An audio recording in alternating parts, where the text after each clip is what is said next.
Shah Jahan enters into a political marriage. That's what he has to do as a prince and would-be emperor.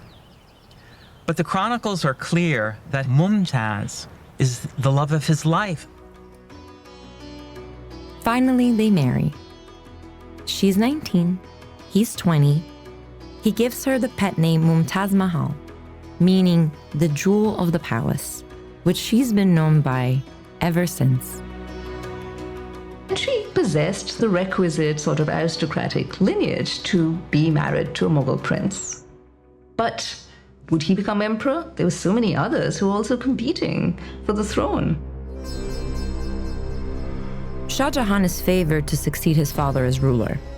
But his father's chief consort, who historians say was the real power in the court, wants the throne for her son-in-law, who also happens to be Shah Jahan's half-brother. She succeeds in turning Shah Jahan's father against him. Now he must fight for the throne. Shah Jahan gathers soldiers loyal to him and flees the capital. The imperial army follows in pursuit. Now that Shah Jahan is in open rebellion, his life may be easily forfeited. Mumtaz could have stayed behind in safety, but she chooses to go with him as they are hunted from one end of the empire to the other.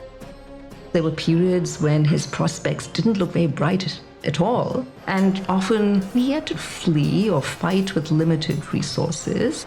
Everything looked very uncertain. But his wife was with him, helping him out, and they never left each other's side. Their bond is already strong, but the shared dangers seal their relationship. She witnesses the horrors of war with him and still does not leave his side.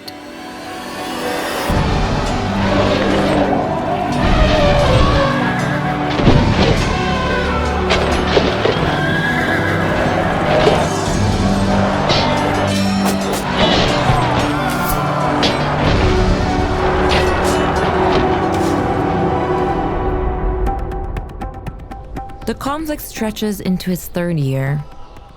Both sides are exhausted. There's a temporary armistice.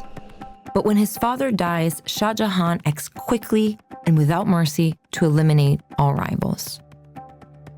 And that involved the execution of 2 of his brothers, 2 of his nephews, and 2 of his cousins.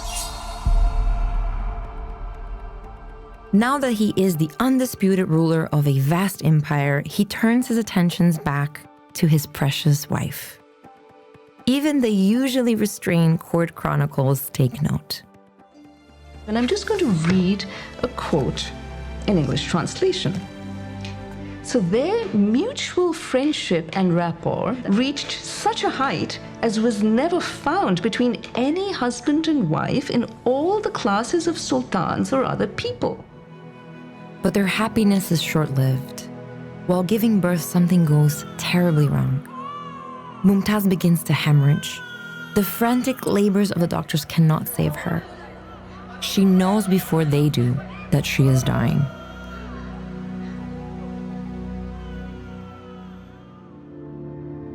She calls her eldest daughter to her bedside to tell her to go get Shah Jahan, to bring him to her so she could say goodbye to him. According to Dr. Calabria, he blames himself for her death. He completely shut himself off from his subjects for a week. They said that because of his excessive crying, he would need to wear spectacles afterwards. Oh, God. His beard turned gray. He is absolutely grief-stricken. He demands that his court wear white, the color of mourning at that time. He forbids entertainments on Wednesdays, the day she died. He wore this pendant, which is supposed to help cure heart palpitations, and it was inscribed in the year after Mumtaz died. Even 5 years later, he can't bring himself to enter the palace fortress where she took her last breath. he reached out to holy men, to spiritual figures, because he wanted to abandon his rule so that he could lead a life of prayer and seclusion. A temporary mausoleum is made for her. The chronicles report that he went there often and recited over and over the opening chapter of the Quran. It begins with the words, "In the name of God, the most merciful, the most compassionate," words he may now be relying on for his own salvation. Here they were at a time of their life when they should have been enjoying themselves. Here he is the emperor, she is the empress of this great empire, and she dies. How did he make sense of that? I think it's possible that he saw Mumtaz's death as a kind of punishment by God for the actions he took to come to the throne.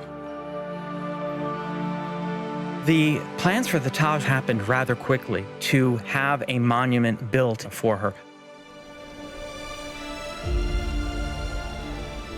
There is no Mughal monument that has an inscriptional program the extent that we have at the Taj Mahal.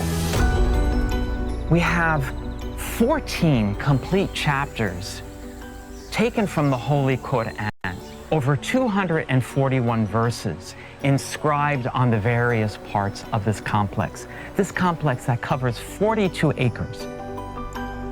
Together, they address the most essential teachings of Islam.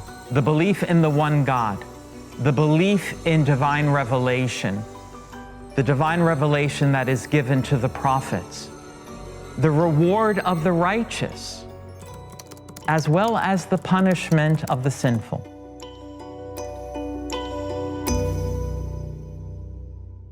And I think the inscriptions at the Taj were his way of expressing his earnest desire for God's forgiveness.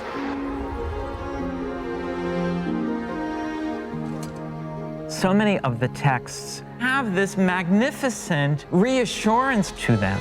This clip is from our latest PBS film, Islam's Greatest Stories of Love, premiering August 22nd, 2025.